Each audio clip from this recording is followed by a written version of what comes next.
that the business is going to change in a major way. And that gets down to what you probably heard me talk about before, is what kind of a moat is around the business.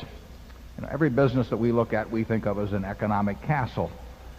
And castles are subject to marauders.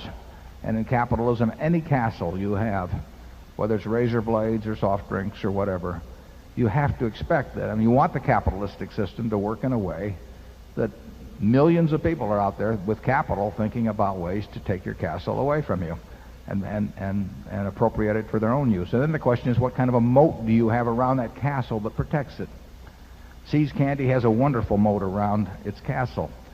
And Chuck Huggins has taken that moat, which he took charge of in 1972, and he has widened that moat every year. He throws crocodiles and sharks and piranhas in the moat, and it gets harder and harder for people to swim across and attack the castle. So they don't do it. If you look since 1972, Forrest Mars tried with FLM, I don't know, 20 years ago, and I hate to think of how much money it cost him to try that. And he was a very experienced businessman.